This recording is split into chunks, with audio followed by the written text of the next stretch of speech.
Animal welfare group is raising some old questions tonight. What exactly happened to money donated to the new Njspca? News 12 senior investigative reporter Walt Kane has this Kane in Your Corner exclusive. For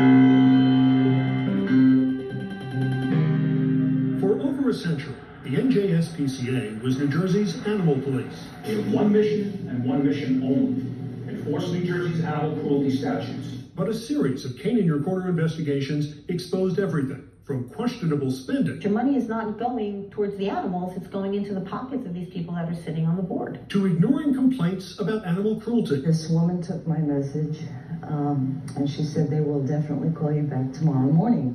Did they? No. State lawmakers responded by shutting the Njspca down. News 12 and your reporting brought this to my attention and the public's attention and really got us going to make sure we did it right. Now, the Njspca is back, this time as a private nonprofit.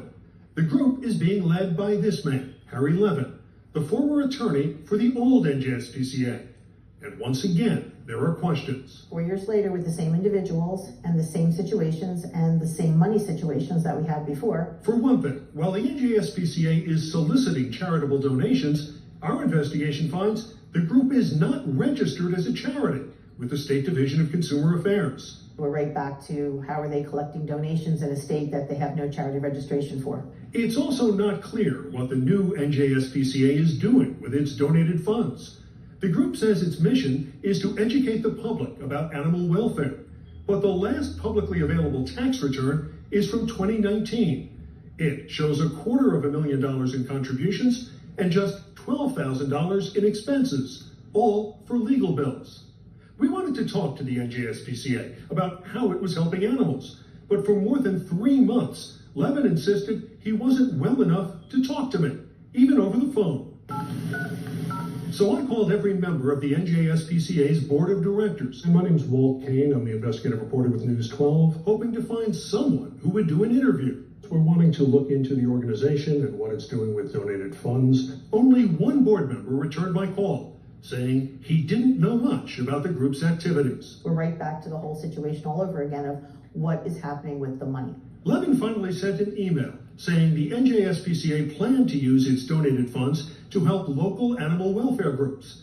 But so far, he said, it had only made one donation of $2,500 to Bradley Beach Police. Levin said the Njspca also handed out flyers at this year's New Jersey Pet Expo.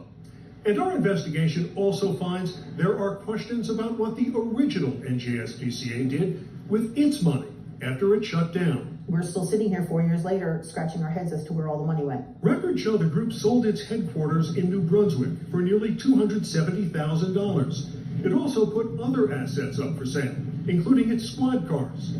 Where did the proceeds go? Even though he was the old Njspca's attorney, Harry Levin insists he doesn't know. We were not involved with the former organization's wind down and selling of assets, he says, adding, we did receive a small contribution from them.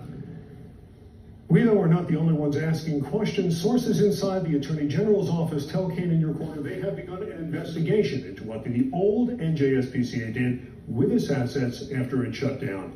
We'll keep you posted. Roxanne? Walt, a lot to wrap your head around here. You're doing a great job laying it all out for us.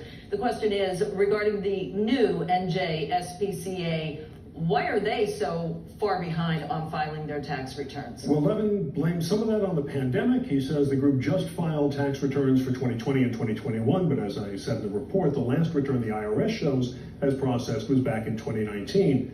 This, though, is also something we've seen before. The original Njspca briefly lost its tax-exempt status at one point after it failed to file tax returns for 3 years in a row. Okay, we know we will hear more on this story. Well, well, Kane, thank you so much. Always Kane in Your Corner. Guys, over to you. Thank you, Roxanne and Walt. That's smoke and orange haze from last